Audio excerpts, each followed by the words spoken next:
Bonjour à tous et bonjour à toutes et ravi de vous accueillir dans cette nouvelle édition de La Note Bleue, cette émission bi-hebdomadaire sur les ondes de RAM 05 à retrouver également sur le site lanotebleu.org. Une émission assez particulière, je dirais même exceptionnelle, puisque pour la première fois depuis 40 ans et plus de 2000 numéros, eh bien, cette émission est délocalisée puisque nous nous trouvons aujourd'hui dans les locaux de l'Atelier des musiques improvisées et du label Durance. Tout cela à Château-Arnoux. Et pour cette émission, j'ai évidemment deux invités à mes côtés, Alain Solaire et Robin Niquez, que je remercie d'avoir accepté cette invitation et cette possibilité d'enregistrer cette émission à l'extérieur. Bonjour à tous les deux. Bonjour. Bonjour. Bonjour. Et donc, pour commencer, peut-être pour les auditeurs qui ne vous connaîtriez pas, je ne sais pas comment c'est possible parce que vous êtes déjà des fidèles et des habitués de cette émission. Peut-être que vous pouvez présenter rapidement l'un l'autre. Alors, on commence par toi, Alain. Est-ce que tu peux dire deux mots sur Robin Niquez ? Alors, Robin, c'est un musicien d'exception, un saxophoniste exceptionnel, puis c'est un ami de longue date, puisque ça fait plus de 30 ans qu'on se connaît. Voilà, là, on se retrouve sur un répertoire exigeant et merveilleux, dont on dira deux mots par la suite. On va en parler, bien sûr. Et donc, Robin, est-ce que tu peux dire deux mots sur Alain pour le présenter aux auditeurs ? Oui, alors de manière synthétique, Alain, je l'ai rencontré quand j'étais au lycée. J'étais passionné par la musique et tout le monde me disait à l'époque, il faut absolument que tu ailles à Château-Arnoux. L'AMI, c'était à l'époque déjà l'endroit, the place to be, comme on dit dans les Alpes-de-Provence. Et Alain, voilà, ça a été un de mes meilleurs professeurs, en tout cas, dans mes jeunes années. C'est quelqu'un qui m'a énormément formé à cette musique. Et on a eu voilà, comme il l'a dit, c'est une amitié de 30 ans, quoi. Alors, Alain Solaire, pour compléter, donc créateur de cet atelier des musiques improvisées et puis directeur artistique de ce label Durance, qui est le prétexte de cette émission, puisque sur ce beau label, eh bien, sort tout récemment cet album réalisé par vous deux. C'est pour ça que je vous ai invité. Letter to Bill, et dont on va parler évidemment, et que l'on va aussi écouter. Alors juste une dernière chose pour les présentations, on va se permettre de se tutoyer puisqu'on a la chance de se connaître depuis quelque temps déjà. Alors, ce bel objet que j'ai dans les mains, là, donc qui est tout frais, Letter to Bill. Bill, c'est bien sûr Bill Evans, vous l'aurez sans doute compris. Alors, la première question que j'ai envie de vous poser, c'est pourquoi le choix d'un hommage à Bill Evans ? Il y en a déjà eu beaucoup, il y en aura sans doute encore beaucoup. Qui veut commencer à intervenir ? Moi, je veux bien commencer parce que pour moi, c'est un album très important et très singulier, déjà à titre personnel, parce que c'est Alain, ici présent, qui m'a initié à la musique de Bill Evans, comme je disais tout à l'heure quand j'étais adolescent. Et c'est une musique que j'ai toujours beaucoup aimée et que j'ai pas tout de suite évidemment comprise à l'époque, mais voilà, c'est une musique que je voulais jouer et que j'ai appris à jouer petit à petit. Et c'est vraiment Alain qui m'a fait découvrir à aimer cette musique. Et donc j'ai trouvé ça formidable qu'après toutes ces années, on se retrouve pour se retrouver pour jouer et en plus célébrer ce musicien qui nous passionnait tous les deux. Alors, Bill Evans, qui, on le rappelle, est pianiste, et pas saxophoniste, mais ça n'empêche pas, quand on est un soufflant, comme on dit, bien de s'intéresser à cette musique. Bien sûr. Alors, moi, je joue un petit peu de piano en second instrument. Et c'est vrai, bon, au-delà pour moi, il y a deux aspects chez Bill Evans. Il y a l'aspect pianiste, évidemment, qui est incontournable. C'est un des plus grands stylistes, mais on aura, je pense, l'occasion d'y revenir.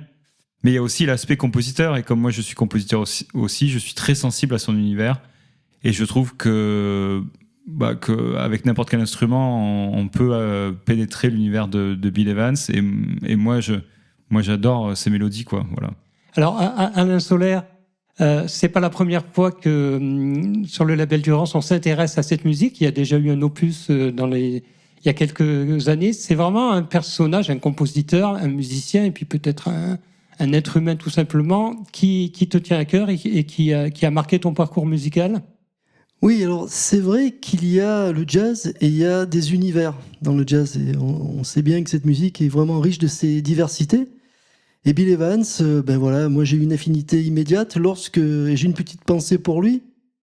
Un vieil ami qui s'appelle Gérard Schmitt m'a fait découvrir ce pianiste.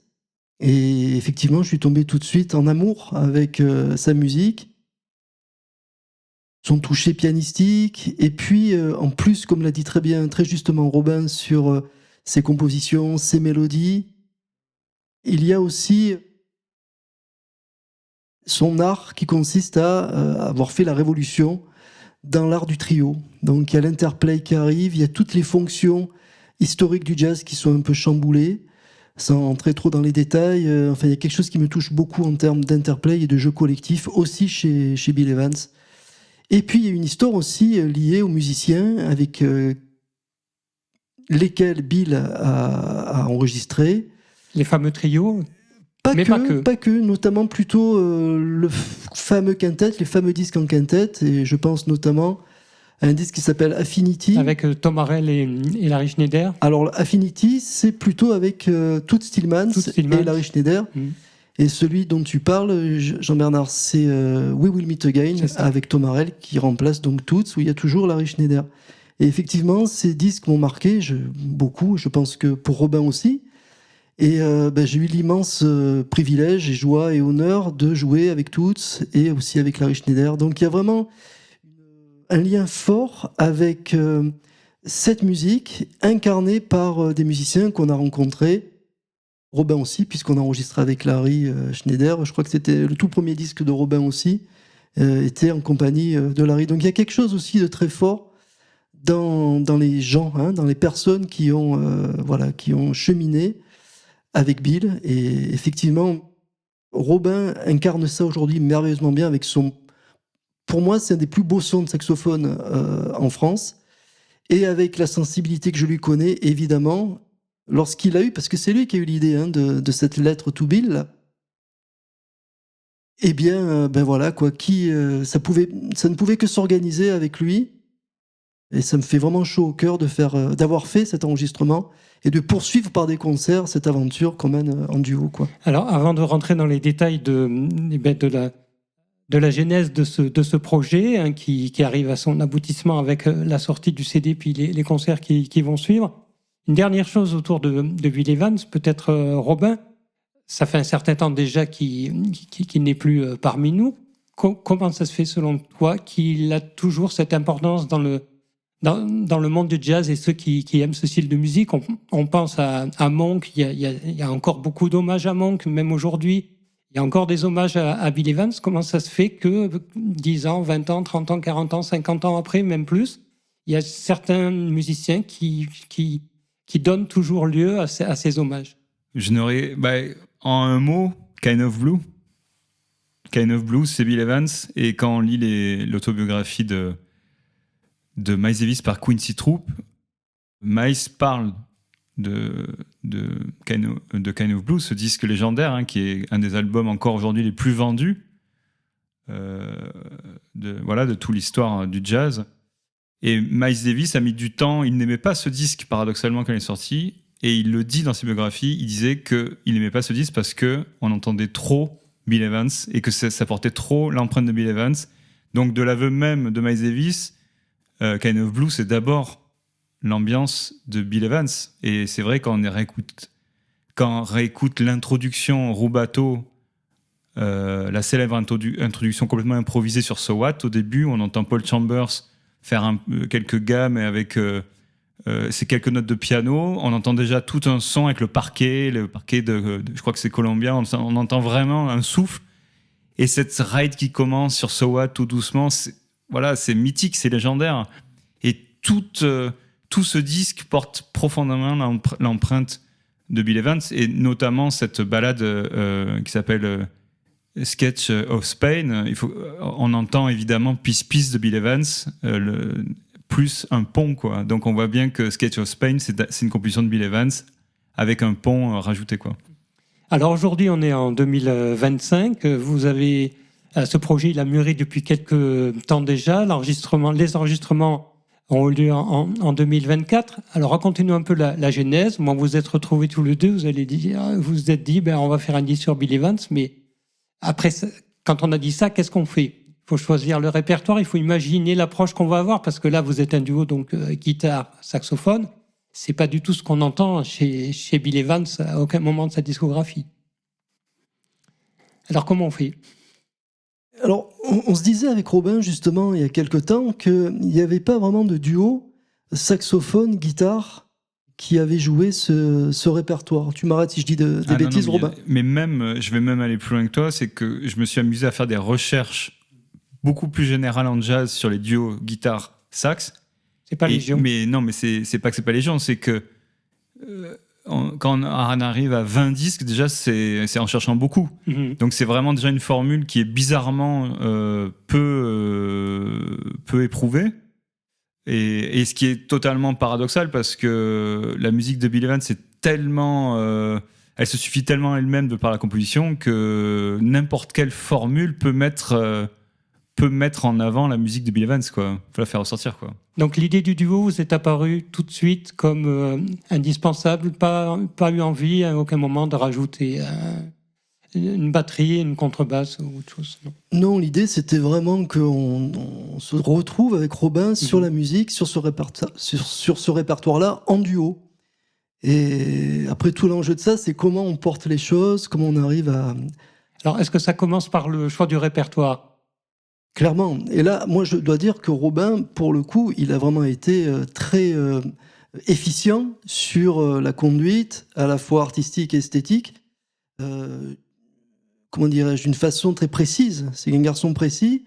Et donc, ce disque-là, dans l'organisation aussi bien que dans le choix des morceaux, c'est vraiment à Robin qu'on doit la conception globale du répertoire, quoi. Voilà. Alors, je me tourne donc vers Robin. Le choix de ce répertoire, alors on retrouve quelques-uns des thèmes emblématiques du répertoire de Bill Evans. Il en manque peut-être certains, par exemple Waltz for Debbie. C'est vrai. Mais je suppose que c'est un choix qui est totalement assumé. Comment tu as pensé ce répertoire ? Ça a été difficile de faire le tri ? Non, parce que j'ai laissé parler mon cœur et en fait, c'est vraiment les thèmes de Bill Evans qui me plaisaient le plus, bêtement. Hein. Alors, de toute façon, il a écrit tellement de musique, Bill Evans, qu'on pourrait très bien me dire, ah, bah, tiens, pourquoi t'as pas joué TTT ou voilà, ou comme tu disais, Waltz for Debbie, parce que Waltz for Debbie, c'est évidemment un titre emblématique aussi. On en a choisi d'autres. Je dis on parce que ce qu'il faut savoir, c'est que beaucoup de thèmes qui sont sur le disque, c'est des thèmes que j'avais déjà travaillé avec Alain, mais il y a fort longtemps. Et que j'avais envie naturellement qu'on rejoue ensemble. Pour moi, c'était aussi un juste retour des choses. Je voyais ça comme une boucle, en fait, ce disque, c'est-à-dire, voilà, tu m'as initié à cette musique, et moi, maintenant que je me sens un peu plus... que j'ai un peu mûri, j'ai un peu plus d'expérience, voilà comment j'ai envie d'habiter cette musique, et voilà comment... Et ça s'est fait très spontanément, en fait, le duo. Parce qu'Alain a toujours aimé cette musique, il l'a toujours pratiquée, et particulièrement la musique de Bill Evans. Donc ça s'est fait très naturellement. Et c'était simplement parce que c'est des thèmes que j'aimais jouer. Et Alain, il a dit OK, quoi. Voilà.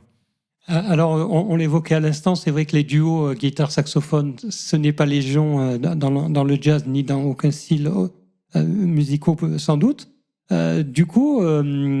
comment ça se passe ? Est-ce qu'à un moment on se dit on a peut-être placé la barre un peu haut, c'est compliqué, ou finalement tout se déroule d'une manière assez fluide ?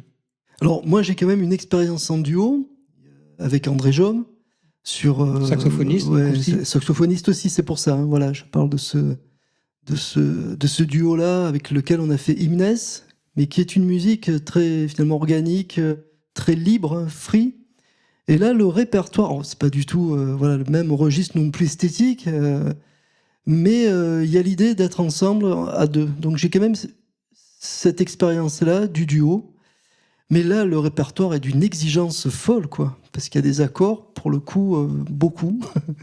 Et puis, il faut tenir l'histoire, servir bien les propos de Robin. Moi, mon souci, c'était de pas me tromper, quoi. Parce que il faut porter l'histoire jusqu'au bout, et puis à la moindre erreur, ça fragilise, et puis j'ai pas envie, quoi.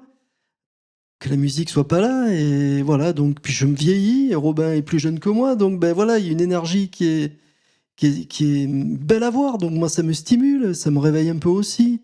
Mais ce duo est singulièrement différent, en tout cas, de celui que j'ai pu faire avec André, en ce qu'il véhicule une musique très exigeante et historique. Pour le coup, l'enjeu, c'est pas la même chose, quoi. Ce qui est intéressant chez Bill Evans, c'est ce qu'on retrouve, tu en as parlé tout à l'heure, par exemple chez Monk ou même chez Ellington ou chez Correa, par exemple, qui sont pour moi tous des grands stylistes au piano. C'est que sous l'apparente facilité mélodique, c'est des gens qui nous content extraordinairement des histoires et on y croit. C'est comme le soulignait Alain, c'est que c'est une musique extrêmement bien écrite, extrêmement précise et qu'il faut servir avec un soin précis, vraiment un vrai soin. Et Alain fait un travail remarquable en duo parce que en fait, il fait l'orchestre à lui tout seul. Hein. Il faut quand même le rappeler. Et Bill Evans, on sait à quel point ses accords étaient riches, son accompagnement subtil, son placement efficace et précis. Et Alain a fait un gros travail sur ce duo. Il faut vraiment lui rendre hommage, hein, parce que pour que moi je puisse être à l'aise et jouer facilement en duo, il faut que derrière ça soit agréable et tout est bien posé. Et Alain a fait un travail remarquable de comping, d'accompagnement, d'harmonisation des thèmes précisément et tout. Donc ça a quand même demandé de la préparation, que ce soit pour Alain ou pour moi d'ailleurs. Hein. Moi, même si c'est une musique que je connaissais, je suis arrivé en studio bien préparé, j'avais bien travaillé les thèmes, vraiment retravailler bien toutes les grilles et tout, parce que c'est pas le genre de répertoire qu'on peut improviser comme ça du jour au lendemain. C'est vraiment une musique exigeante et j'espère que les auditeurs pourront sentir à la fois cette exigence, mais en même temps qu'on ait fait oublier cette exigence-là, parce que c'est quand même le but, c'est de pas voir les coutures, quoi. Alors, parlons justement on y arrive aux conditions d'enregistrement. Vous avez fait ça en mode un peu live, c'est-à-dire, ou alors c'était chacun son tour. Comment ça s'est déroulé? Alors, c'était les conditions du live, c'est-à-dire on a joué ensemble, mais en studio, dans des pièces séparées où on pouvait se voir. Voilà. Donc, vous pouviez ressentir la musique au même moment, en même temps? Oui, tout à fait. Oui, on était ensemble, on se voyait. Les studios de l'atelier de musique improvisée et du label Durance, puisqu'on partage les mêmes locaux, sont ainsi faits que les pièces sont dotées, équipées de vitres. Donc voilà, c'est plutôt bien pensé. Et puis pour le duo, ça marche très bien parce qu'effectivement, on se voit, on écoute au casque, on a vraiment un confort. Voilà, c'était Anthony Solaire, mon fils, qui faisait la prise de son. C'était une session de 2 journées, de cet après-midi, en fait, Robin. On a travaillé. Ouais, mais en fait, le premier jour, on avait déjà le disque dans la boîte, et le deuxième jour, on était en gros tranquille, et ça nous a permis de doubler les prises, voire tripler. On avait du confort pour pouvoir choisir les prises après. Et c'est vrai qu'à l'arrivée, on avait beaucoup de prises finies. Et voilà, il a fallu choisir après. C'est toujours pareil, ouais. Alors, c'est une question que je me posais parce que j'étais un peu au courant du projet avant que celui-ci se réalise. Et quand on entend, on va faire un disque en duo, guitare, saxophone, on se demande est-ce que ça va tenir sur la durée d'un album complet? Comment ça va se passer lorsque le sax va s'arrêter? Parce que forcément, il faut bien qu'il respire à un moment. Comment la guitare va pouvoir? Parce que c'est une configuration particulière, on le disait. Des duos, il y en a, c'est souvent avec le piano, parce que le piano, il a 2 mains, il peut assurer la basse avec les 10 doigts. Comment vous avez géré cette problématique-là? Ou est-ce qu'il y a eu besoin de la gérer d'ailleurs? Alors, un des aspects qui pour moi est important dans le jazz, c'est la façon dont on se saisit humblement, mais on le fait, de quelque chose qu'on peut apporter en termes de pierre à apporter. Hein. Moi, mon truc, quand je me retrouve seul, c'est finalement de dire des lignes mélodiques, de pas être dans les accords ou dans comment dirais-je, dans une espèce d'éloquence harmonique, voilà, avec beaucoup d'accords. Il y a d'autres qui le font mieux que moi, alors parce que je suis pas un grand technicien de la guitare, tout simplement. Et puis j'aime bien suggérer des lignes mélodiques. Donc j'essaie de dire par les fondamentaux qui sont les notes caractéristiques, de dire les accords, etc. J'aime bien aussi la prise de risque. Pour le coup, le silence, mettre bien, il ne faut pas avoir peur du silence. Et puis ensuite, ça, s'il n'y a pas ces moments d'absence, de silence, de prise de risque, de lâcher prise, on peut être vite asphyxié par les notes, la musique, le son, etc. C'est bien d'avoir ces moments, il ne faut pas en avoir peur, on lâche. Il y a un moment un peu où on est en apesanteur comme ça, et puis on reconstruit sur le prétexte qui continue à se dérouler. Les accords sont là, la musique de Bill est quand même là dans nos esprits. On joue, on suggère, on arrive sur les formes, toujours, qui sont là. Robin se saisit, il arrive sur le pont, et puis le duo se reconstruit. Voilà, c'est comme ça qu'on a travaillé finalement assez naturellement, sans trop se le dire. L'idée, c'est que chacun doit se retrouver aussi dans ce qu'il est. Je veux dire que Robin, il a sa patte sonore. Je veux dire, il fait 2 notes, comme tous les grands solistes. On arrive à identifier tout de suite que c'est Robin. Voilà. Moi, j'espère aussi de façon assez simple que lorsque je joue 2 notes, on m'identifie aussi. C'est dans l'ordre des choses par rapport au jazz, et ça va aussi dans l'histoire de cette musique où chaque personne qui la joue amène quelque chose. Voilà. Alors, Robin, comment tu as vécu cet aspect des choses? Alors, sachant que dans le disque, il y a des moments où, quand Alain est seul, tu le soutiens avec quelques lignes mélodiques au sax, puis d'autres moments, tu le laisses complètement seul. Comment ça s'est déroulé de ton côté? Alain a dit l'essentiel, et je suis d'accord, je le rejoins. C'est un disque avec beaucoup de silence. Et Alain et moi n'avons pas peur du silence. Et moi, j'aime bien, effectivement, jouer souvent peu de notes. Je pense que les gens le remarqueront. Je débite pas des milliards de notes. Donc, naturellement, ça me fait pas peur de laisser de l'espace. Et encore une fois, la musique de Bill Evans, c'est tellement rigoureuse. Pour moi, Bill Evans, c'est comme être au théâtre et dire du Shakespeare ou un grand auteur, quoi. Il y en a plein, Molière. C'est tellement bien écrit, c'est tellement bien ciselé que on connaît bien ces morceaux avec Alain, donc on sait se retrouver, même si des fois on peut sortir un petit peu du cadre. On revient toujours sur la grille, toujours sur les accords. Il y a toujours une trame. La trame est tellement forte et on l'a intériorisée que voilà, on n'a pas besoin de toujours phraser, comme dans un quartet où il faut absolument. Et je trouve que, en tout cas. Moi, j'étais certain dès le début que jouer en duo cette musique, ça allait peut-être même renforcer peut-être parce que moi j'ai l'impression de revenir à l'essentiel de sa musique en jouant comme ça. Alors justement, en parlant de ces silences, vous avez choisi dans le disque de faire 2 plages solo, une chacun, je crois. Alors le prétexte, c'est la composition Nardis, c'est ça? Je suppose que c'est un choix puisque ça figure, mais comment vous avez eu cette idée? Sur Nardis, s'il y a vraiment quelqu'un qui a questionné ce morceau, qui a imaginé des choses, c'est Robin, parce que il nous a gratifié d'un stage dernièrement, notamment sur cette composition. Voilà. Et alors, c'est un work in progress, quoi. Il est vraiment sur, tu m'arrêtes si je dis des bêtises, mais il me semble que tu es vraiment sur cette ligne de travail là, sur Nardis. C'est un peu comme une quête, quoi. Tu m'en as parlé il y a 2 ans déjà. Il y a quelque chose avec ça. Tu travailles beaucoup. On l'a joué et puis on n'était pas vraiment satisfait du rendu.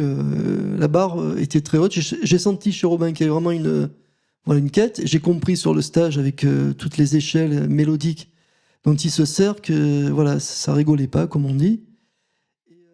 Donc l'idée, c'était finalement, pour ne pas jouer quelque chose qui n'était pas abouti, on a fait des intros avec sous forme de virgules, comme ça, des introductions où on cite légèrement les thèmes. Mais ces introductions nous appartiennent, en fait, et on voulait qu'elles figurent aussi pour souligner cette merveilleuse composition.